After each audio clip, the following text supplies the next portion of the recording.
자, 그럼 이제 학교를 선택을 하셨어요. 아, 이 학교로 가기로 딱 마음 먹었어요. 그럼 뭐부터 해야 되냐면요. 이 학교에 우리 자녀가 들어갈 수 있는지, 지원할 수 있는지 먼저 확인을 하셔야 됩니다. 그럼 확인을 하는 방법은 학교에다가 자리 체크 먼저 하시는 거예요. 이메일 보내서 학생의 생년월일과 그 다음에 이름과 언제 입학을 원하는지에 대한 걸 보내서 우리 학생이 입학하고 싶은데 자리가 있을까요? 라는 문의를 먼저 하셔야 돼요. 아무리 준비해봐서 자리가 없으면 꽝이거든요. 몇 학년도도 배정될지도 한번 문의해 보셔야 되고 이렇게 한번 문의해 주시는 게 가장 좋습니다. 여기서 또 주의할 점은 답변을 받으셨어요. 자리가 있습니다. 지원하셔도 됩니다라는 답변을 받으셨는데 한참 있다가 지원을 해버렸어요. 그럼 그 텀에 자리가 차버릴 수도 있습니다. 그래서 당장 자리가 있다는 확답을 받더라도 당장 내일 또 내일 모레 자리가 차버릴 수 있는 가능성은 여전히 존재합니다. 그래서 자리가 있다는 거에 안주하지 마시고 요거는 수시로 체크를 해보셔야 돼요. 근데 자리가 몇 자리 남았습니까? 라고 물어보면 보통 학교에서 안 알려줍니다. 그거는 학교에서 보통 안 알려주기 때문에 이거는 학교에 대한 자리를 확정받으셨으면 빠르게 진행하시던가 아니면은 나중에 진행하는 시점에서 한 번 더 문의해 보시던가 하는 게 더 안전합니다. 그리고 또 한 가지 확인해 보실 것이 복지학교 프로모션입니다. 학교들마다 자체 프로모션들이 있죠. 학교들 프로모션을 쭉 유지하는 게 아니라 단월적으로 진행합니다. 단월적으로 진행한다는 말은 이번 일주일 동안 프로모션입니다. 갑자기 공지를 내거나 아니면 다음 주 화요일부터 목요일까지 프로모션 합니다. 이런 식으로 공고를 해요. 근데 이 프로모션에 대한 공고를 미리 알려주지 않습니다. 이거는 여러분들께도 알려주지 않고 미리 저희 같은 업체에도 언지를 미리 주진 않아요. 그런 항상 공평성이 떨어지기 때문에 그래서 프로모션을 지원하는 시점에서 꼭 한번 체크해 보셔야 되고 프로모션 기간도 명시해 주셔서 만약 프로모션을 꼭 받고 싶다 하시면 그 안에 모든 입학 원서와 납부를 해주시는 게 좋습니다. 이제 여기서 이제 고민을 하시는 분들이 계세요. 내가 지원할 학교에 프로모션이 있다면 이제 문제없이 지원하는데 프로모션이 없어요. 그럼 언제 나올지 모르는데 이걸 나올 때까지 기다렸다가 지원을 할지 아니면 그냥 지금 당장 빨리 좀 지원해버리는 게 나을지 여기서 부모님들이 많이 고민을 하세요. 근데 제가 여기서 어떻게 하십시오라고 말씀드리기는 어려운데 어떤 선택을 하든 리스크는 존재할 수밖에 없어요. 그냥 프로모션이 언제 나올지 모르기 때문에 기다렸다 하면요 자리가 없어질 수도 있고 입학 지원이 늦어질 수도 있어요. 쉽게 말씀드리면 올해 9월 입학하기 위해서는 5월 말까지는 완료하시는 게 안정적입니다. 근데 5월 말까지 기다려봤는데 프로모션이 아무리 기다려도 안 나와요. 그렇다고 해서 6월 중순, 6월 말까지 프로모션 나올 때까지 기다렸다가는 진행하는데 어려움이 있을 수도 있거든요. 그래서 차라리 이럴 때 빨리 진행하시는 게 좋은데 그러면 진행하자마자 바로 다음 주에 프로모션 나왔어요. 그게 가장 억울한 상황입니다.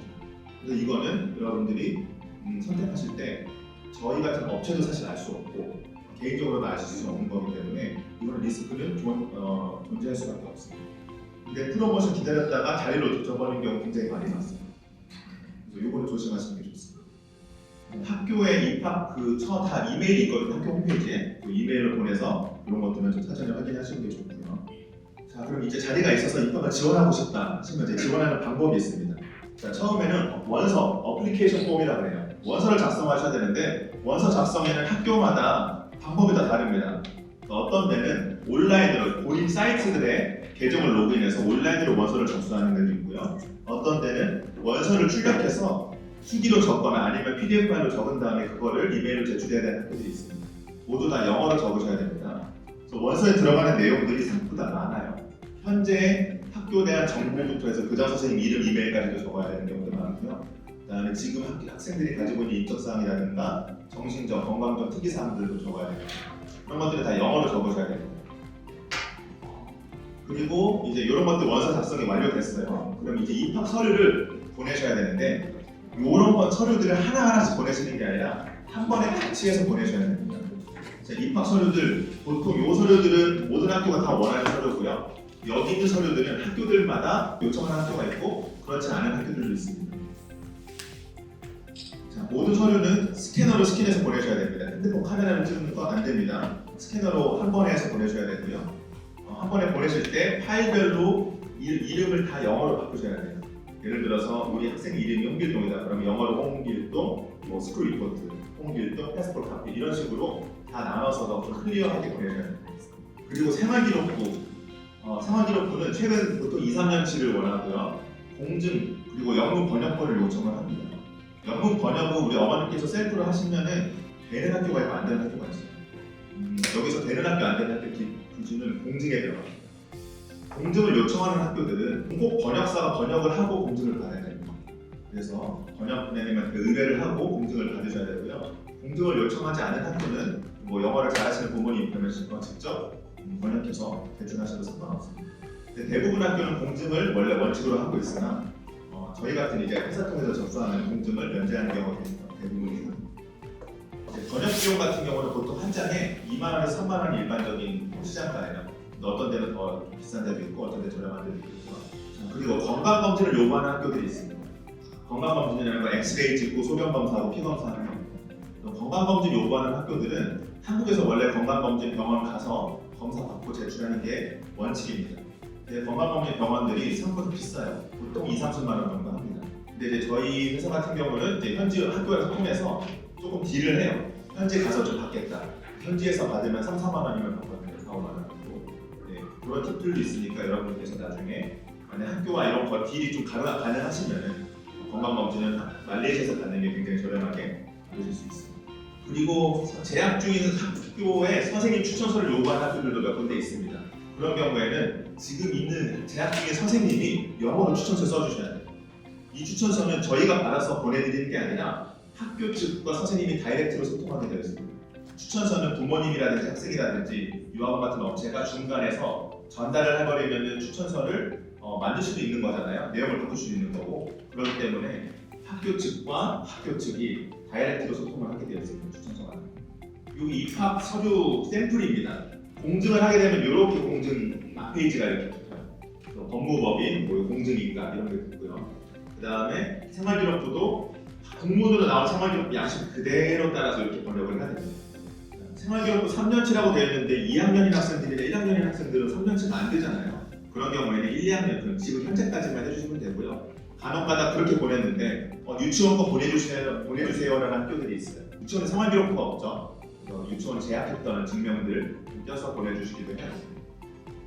예방접종 증명서도 학교에서 요청을 합니다. 예방접종 증명서는 코로나 백신 증명서가 아닙니다. 예방 백신 증명서예요. 이거는 보건복지부 홈페이지에 들어가거나 예방접종을 도우미 홈페이지에 들어가거나 해서 다운받으시면 됩니다. 자, 그럼 서류들이 다 준비되셨어요. 서류들이 다 준비되었다면 이제 중요한 거 하나, 입학금을 납부하셔야 돼요. 이건 어플리케이션비라고 합니다. 입학금이 납부되지 않으면 학교에서 접수되었다고 안 봅니다. 서류 제출과 함께 입학금 납부를 하셔야 되는데 입학금에 대한 거는 청구서 따로 보내지 않습니다. 학교에서. 보통 물건을 살 때 아니면 뭐 계약을 할 때 청구서를 받아서 그거에 대한 납부를 하는 게 일반적이잖아요. 근데 여기 국제학교들은 어플리케이션 비는 청구서를 따로 보내지 않습니다. 신청을 할 거면 아예 지원비까지 내세요라는 개념이에요. 그래서 어플리케이션 비는 학교마다 다른데 뭐 저렴한 데는 500링기, 15만 원 정도에서 비싼 데는 5,000링기 이상 되는 데도 있습니다. 그래서 프로모션 혜택도 자리 배정도 여러분들의 서류 제출 날짜 기준이 아닙니다. 어플리케이션 비 제출 기준 날짜. 그래서 난 분명히 프로모션 기간 내에 서류를 제출했는데 왜 프로모션 혜택을 못 받나요? 라고 컴플레인한 사례가 있었는데 어플리케이션 비를요 프로모션 기간 외에 납부를 하신 거예요. 그러면 해당 여기 혜택을 받지 못합니다. 그리고 이제 어플리케이션 비를 납부하시는 방법, 요거는 어플리케이션 비뿐만 아니라 모든 학비, 모든 등록금의 납부 방법이랑 동일할 겁니다.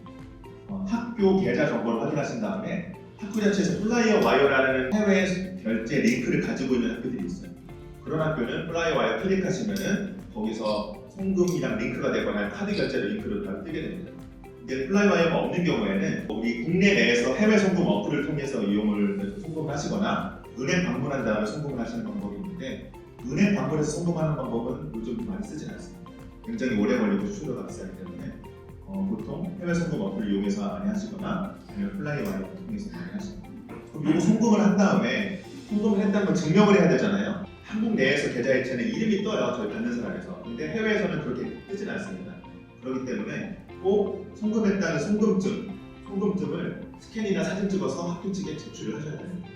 제출하실 때 이메일로 제출하셔야 되고 이메일에 꼭 자기 학생 이름과 그런 것들이 명시되어 있을 때 본인 자녀 이름